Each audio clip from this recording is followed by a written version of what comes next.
Good morning, everybody.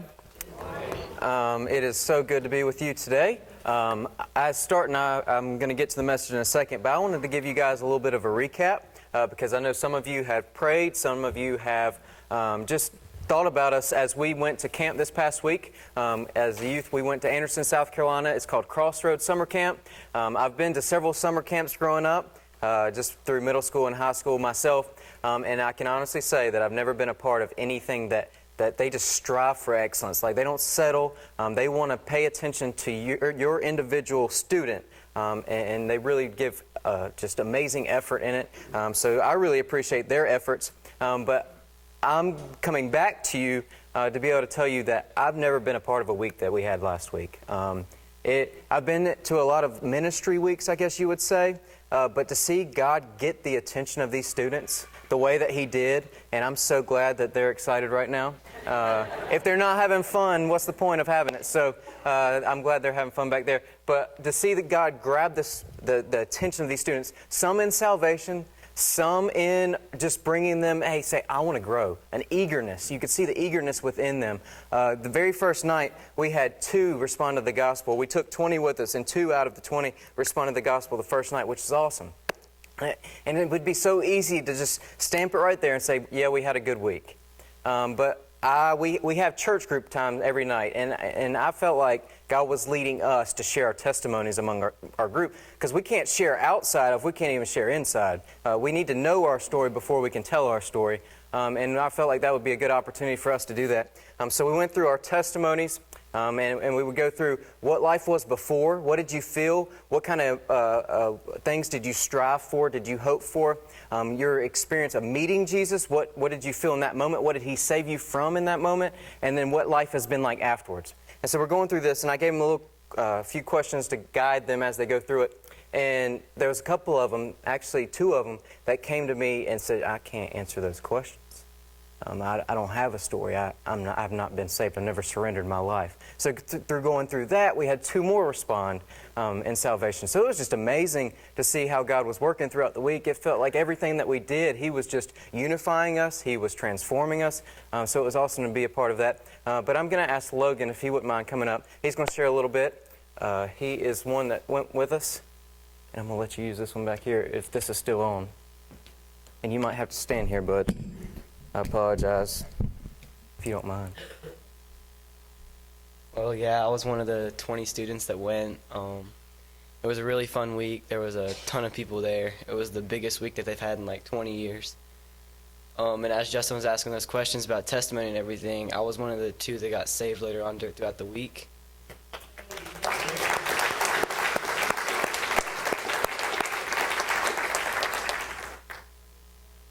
And it was just amazing, like, throughout the whole week, all the staff just wants to be there for everybody. Justin and Vicky were there.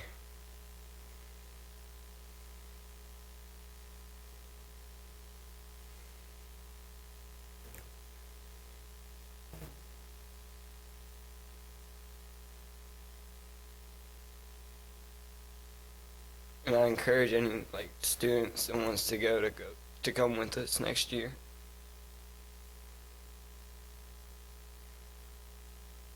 I would like to say one thing we learned last week is it is okay to cry. We did enough of that.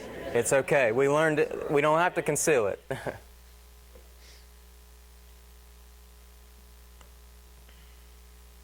Told myself I wouldn't cry.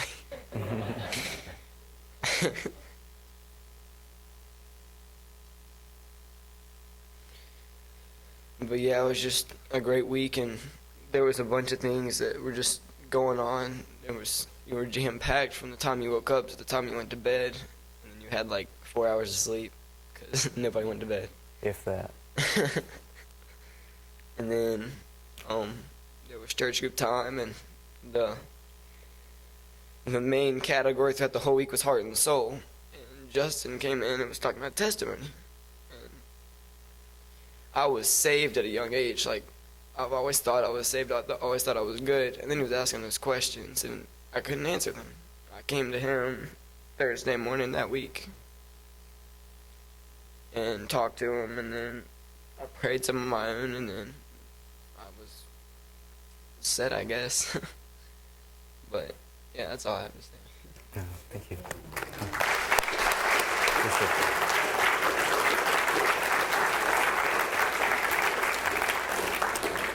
It's awesome. I made it a point as we're going through those questions. It's not that you have to remember every detail of everything that went on in your life before, what happened during, what happened after. It's the fact that you're not going to forget something that transforms you. You're not going to forget when your life changed, when you surrendered all and you said, it's not about me anymore. And so we just had an awesome week, and that's just one of 20, or there's 19 other stories that we could have, but for time's sake, we won't. But we had an awesome week. It was, like I said, it was something that I could not even explain to you. Have you ever seen somebody just like they get it, all of a sudden the light bulb hits and they grasp it? I saw that happen in most of our kids that week, and it's an awesome thing. It is very satisfying, considering as a pastor, a lot of times you feel like that nothing ever is accomplished. You feel like success is limited a lot of times, and really that's the devil discouraging us, which is a great lead-in, because today we're going to talk about how to face discouragement with faith.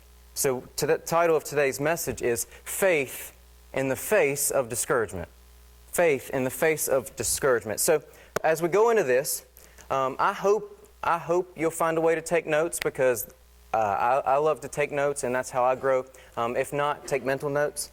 But I want to start, whether you want to write this down or whether you want to just put it in the back of your mind, I want you to think about, as we get into this, what is the thing that discourages you the most? What is the thing that discourages you the most? The biggest source of discouragement for you? What is it? For me, if I'm to tell you what mine is not seeing progress. I don't mind giving effort. I don't mind putting in the work. But if I'm not seeing progress, I'm quick to give up. I don't enjoy when I don't see progress. For some, it's not seeing the purpose in their pain. Sometimes you go through situations, you're like, I don't get, God, why are you doing this? When you don't see purpose in the pain, a lot of people, they get discouraged. A lot of times, the feeling of loneliness can trap us into this discouragement. The devil wants us to believe that we are truly alone. A lot of times, he will use our past to discourage us. He wants to bring up, hey, you did this. You remember this failure? You remember this struggle? And we'll get discouraged very quickly when that happens. So how do we fight that? How do we do that? We're going to get into that. But let's first look at what is discouragement. What is it?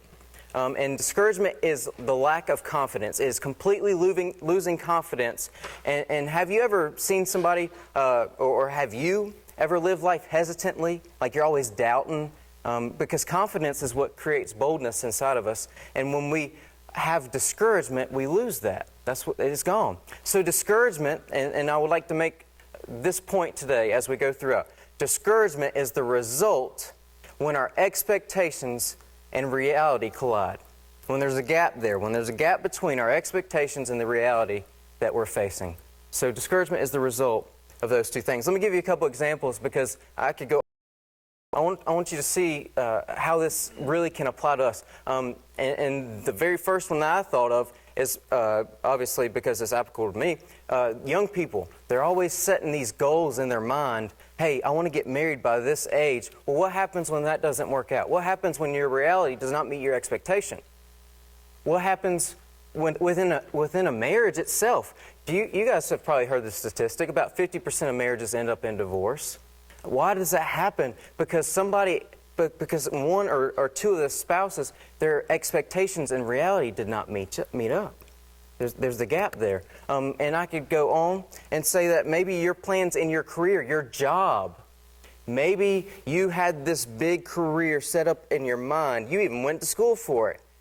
But it hasn't worked out that way. You've bounced from job to job. It's been hard to find one. Whatever it might be, the devil wants us to become discouraged in these situations when our expectation does not match up with reality. So why is this important?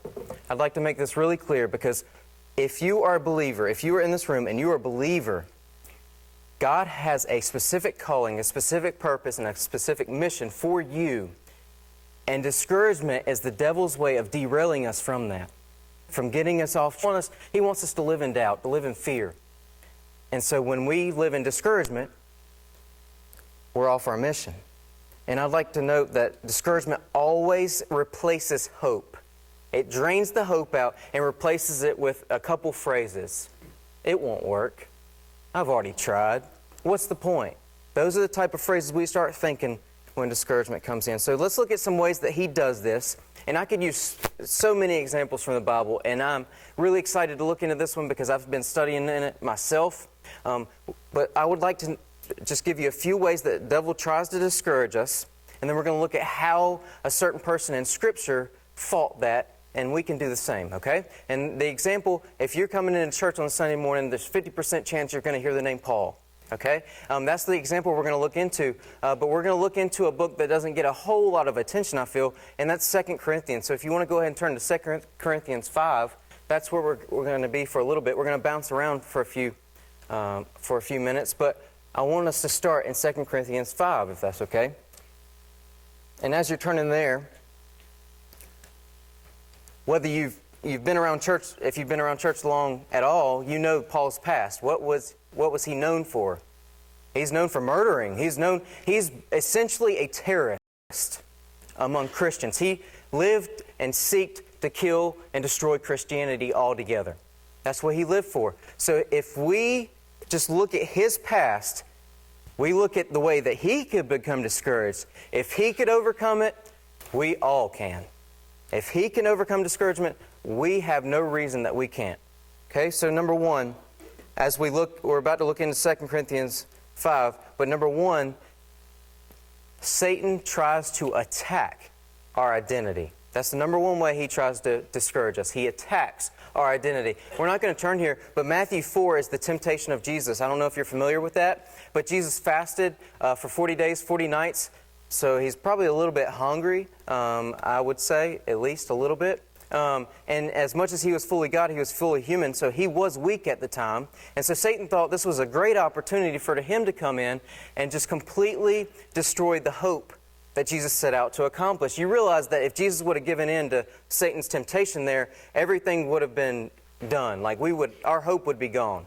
Because Satan had to live a perfect life that we couldn't, and then die for our sins to pay the penalty that we couldn't either. So this is Satan's attempt to do this. Now, when you look at these temptations, like I said, we're not going to turn there, but Matthew 4, every temptation starts with this phrase. If you are the Son of God. If you are the Son of God. He doesn't say because you're the Son of God. He doesn't say, I guess you're the Son of God. He says, if you're the Son of God. He attacks his identity.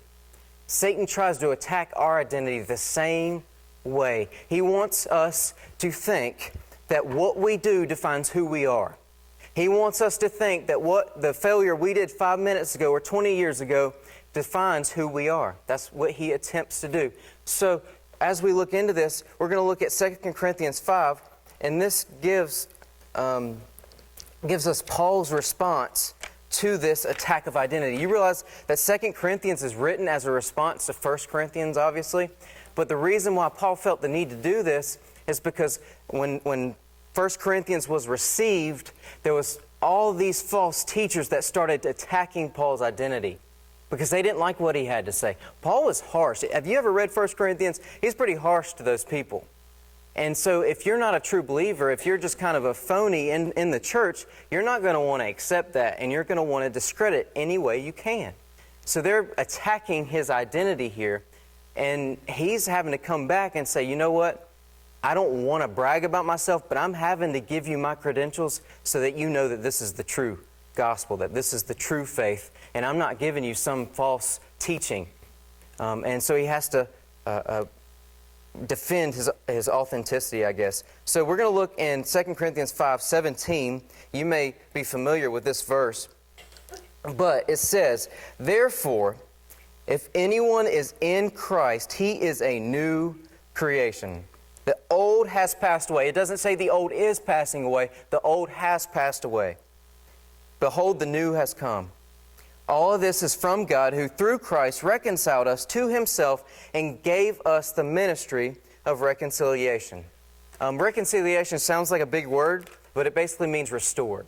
He restored us to himself. And if you wouldn't mind coming up here, I want to give a little example.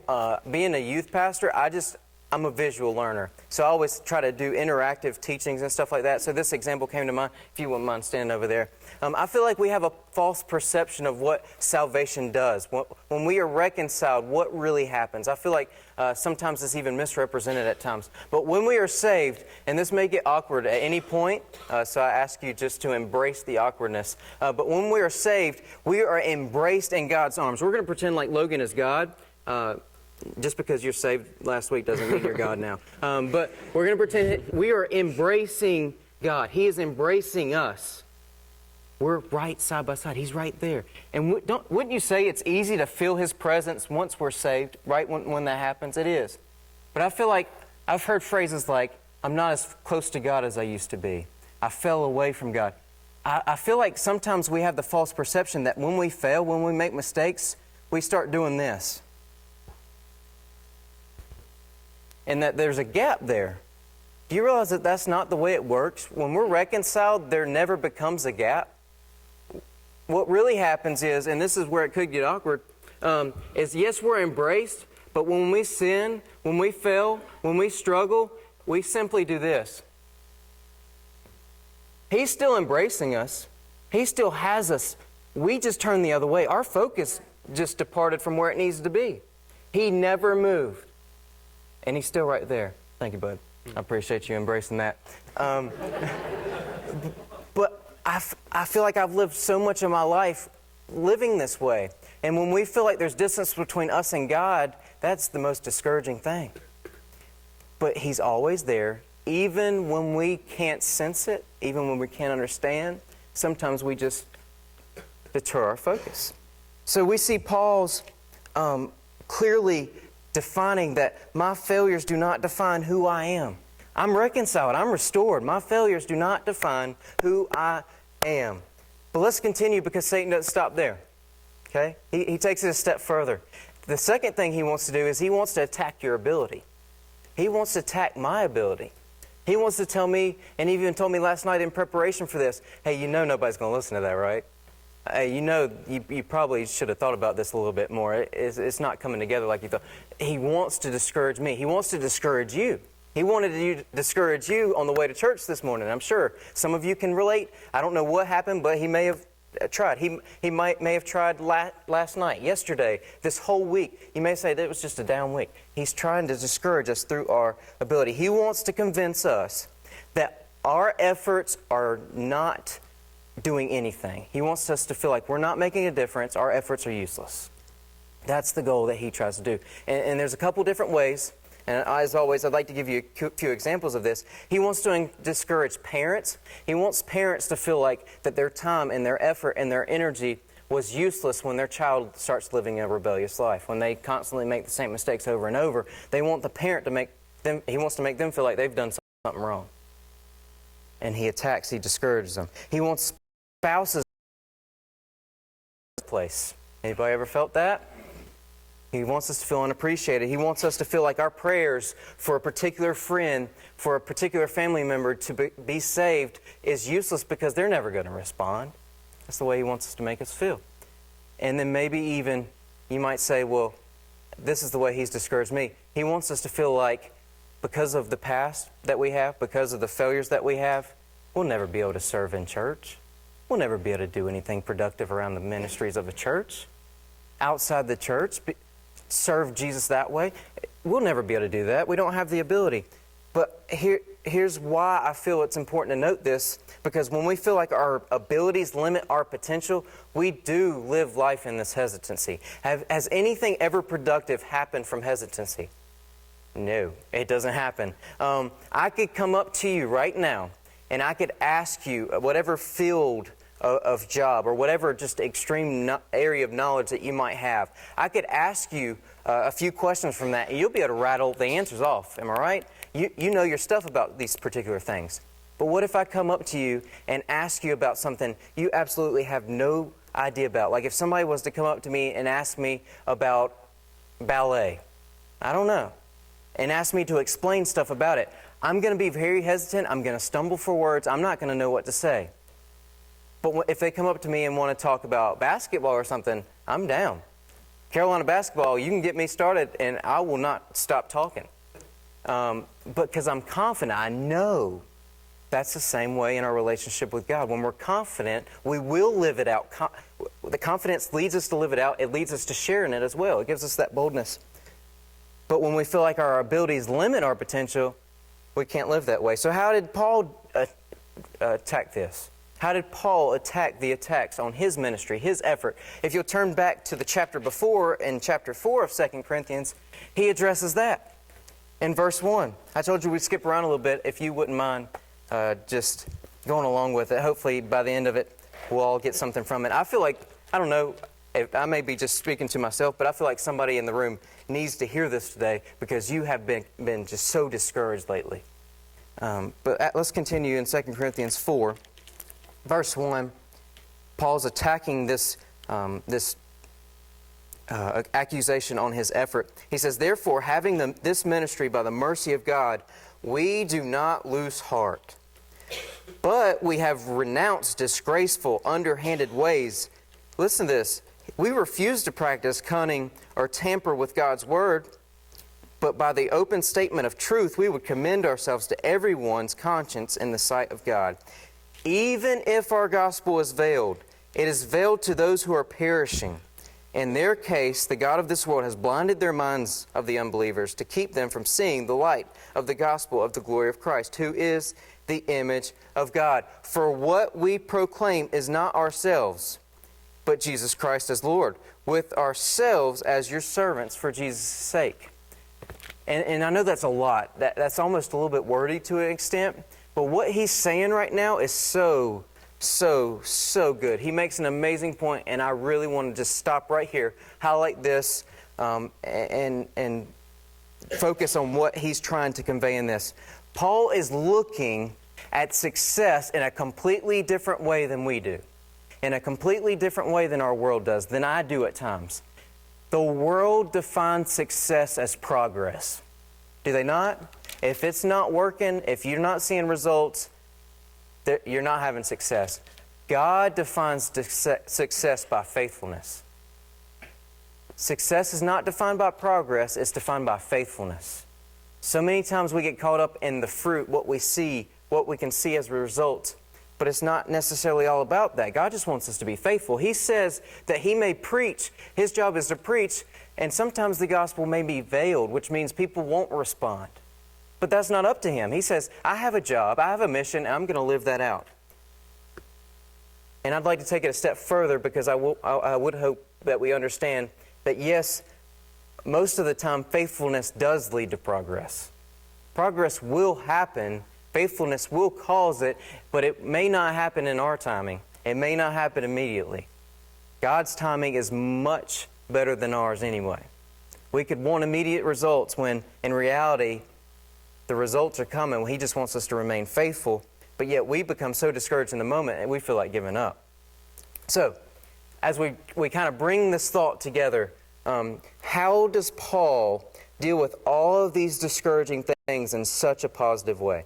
We see that they attacked his identity, they attacked his ability, just like Satan tries to attack ours. How does he, because every time I read Paul, yeah, he talks about the trials. It seems like his life is never-ending suffering, but he always has so much joy. Have you ever noticed that? He always seems so happy, so encouraged. It's so hard to understand that. But we're going to look at this in 2 Corinthians. If you go back to chapter 5, I'm sorry to make you turn, this the last time. If you go back to chapter 5, he tells us why. He tells us very clearly in chapter 5, verse 6, and a couple verses here. How does he respond so encouraged? He says, "So we are always of good courage. We know that while we are at home in the body, we are away from the Lord, for we walk by faith, not sight. Yes, we are of good courage, and we would rather be away from the body and at home with the Lord, so whether we are at home or away, we make it our aim to please Him. For we must all appear before the judgment seat of Christ, so that each one may receive what is due for what he has done in the body, whether good or evil." There's a very key phrase toward the beginning of that passage. We walk by faith, not by sight. Do you realize that discouragement comes from our sight? What we see, what we can understand, what we feel. Faith completely wipes out discouragement. But faith causes us to believe something we don't always see. You ever been in a situation you kind of question God? Haven't we all? Faith calls us to respond with trust even in that. It calls us to not become discouraged. Hey, keep pressing on. Keep having confidence even in that. And Paul remained confident in this. So as we look at this, I would like us to be challenged today, okay? I would like to challenge whether you may feel like the most encouraged you've felt in years. Someday you're going to need this again. You're going to feel discouraged and you're going to need this challenge. But I feel like there's so many people in here that need this today. For many in here, there's a gap between expectation and reality. And so I came across this short story, and I want to share this with you. It's very short, it's very brief, but I hope you'll listen to this, because this so describes where I've been at in life. And I promise this will describe where some of you are at in this life right now. So listen to this. When you're young, your future is like planning a fabulous vacation trip to Italy. You buy a bunch of guidebooks and make wonderful plans. You plan trips to see all the sights around the city and even learn some handy Italian phrases so that you're prepared. It's all very exciting. After months of eager anticipation, the day finally arrives. You pack your bags and off you go. Several hours later, the plane lands. The flight attendant comes in and says, "Welcome to Holland." "Holland, you say? I thought I was going to Italy. I'm supposed to be in Italy. All of my life I've dreamed to go to Italy. But there's been a change in the flight plan. They've landed in Holland and there you must stay. The important thing is, they haven't taken you to a horrible, disgusting, filthy place. It's just a different place. It's slower paced than Italy, less flashy, but after you've been there for a while, catch your breath and look around, you begin to notice that Holland has windmills, they have tulips, and a bunch of other nice things. That may intrigue girls to talk about flowers, but not me. They could talk about sports or something. Anyway, sorry, sidetrack. Let's continue. But everyone you know is busy coming and going from Italy, and they're all bragging about the wonderful time they had there. And for the rest of your life, you will say, yes, that was where I was supposed to go. That's what I had planned. But if you spend your life mourning the fact that you didn't get to Italy, you may never be free to enjoy the very special and even lovely things about Holland. Does that relate to anybody in the room? I hope it's not just me. You have this plan, and I'm not just talking to young people. Even as adults, we have a plan going into our day of what we want to accomplish. And when it doesn't go our way, we get discouraged. But we need to appreciate the things that God has placed in our lives, because He's placed them there for a reason. So we can't let what we expected keep us from faithfully living the plan that God has placed in our lives right there. You realize, as hard as this is to believe, no matter where you are in life, no matter if you're struggling, whether you're living faithfully, you are exactly in the middle of God's plan right now. He knew you were going to be where you are right. He knew you were going to be in this room right now, hearing this message, which means everybody in this room needs to hear this to some extent. We are in the middle. Now, we may not be where we could have been if we would have lived faithfully a little bit as earlier or more steadily at certain times, but we're in the middle of His plan, and we can start living faithfully now. So the key, here's the concluding thought. The key to fighting discouragement is by reminding ourselves of our true identity and our true ability. Our true identity and our true ability. And the only way that we can do this is by staying in communication with God. The only way that we can do this. We cannot remind if we don't repeat. Everybody hear that? We cannot remind if we don't repeat. If we don't repetitively go into God's Word and look for what He says our identity is, we're not going to remember it when the devil tries to attack our identity. When we feel like we don't have the ability, we don't have the potential, and I use that word ability loosely because realize that it's not up to us anyway. God determines the results. He's the one that works through us. But when we feel this, it says about what He can do. Facebook, I posted this week, there's a verse that keeps coming to mind. Ephesians 3:20. I can do exceedingly more than you could ask or think through the Spirit of power within you. exceedingly more than you could ever imagine in and through you. He can do that. But we have to remind ourselves of that. We have to keep God's perspective, not the perspective of what we can see. So we can't remind if we don't repeat. So I'm going to ask everybody to bow your heads, close your eyes. Just kind of a time of reflection right now. I know that I jumped around a little bit, but I hope this is coming together enough for us to be able to relate this and apply this to our lives. But I feel like there's some of you in this room that will say, you know what, that's me. That I have become so discouraged. Maybe reality just does not meet expectations in whatever area. But I'm going to give you an opportunity. I want to pray for you. I eagerly do. I realized last week the power of prayer when I prayed, hey, God, exceed my expectations going into this week of camp. And boy, He sure did. Is there anybody in here that would say, you know what, that's me. I have been so discouraged. Would you pray for me? Discouragement is trying to overwhelm me. I see your hands. Thank you. I see others. Yes, thank you. I'm going to pray. I promise I will. Because I know the firepower that Satan has, and he wants to get our minds so trapped in that. But I pray that we will begin walking by faith, not by sight. But some in here, you may have never even began a relationship with God, and it may be because God has not met your expectations. You may say, well, if God was good, He wouldn't do this. Do you realize that so many people rejected Jesus when He came to this earth because He did not meet their expectations? The religious people, they were expecting Him to come and overthrow the government, to set up His rule and reign right there, yet He had a better plan. But they rejected it because He did not meet their expectations. His plan is better. And that's one of the biggest things that I've learned in my life recently. So is there anybody in here that would say, that's me? I've never truly surrendered, given my life to Jesus, but I know that His plan is better. Does anybody say, I've never surrendered my life to Jesus? I want to pray for you, just because I love you, and I would never want to see anyone not have this relationship, not have this hope. Because you realize our ability, our identity doesn't change if we have not been restored, if we have not been reconciled. It hasn't changed. We are defined by what we do if we're not saved. So please, if that's you, don't leave today without talking to somebody. That is the most important decision you could ever make. So what I want to do is I want to pray. I want to give you a few minutes just to pray, call out to God. You realize that prayer is not us getting God's attention. As I showed you in that example, He's given us His attention. Sometimes we need to refocus ours, and that's what prayer does. So I'm going to give you a few seconds to pray.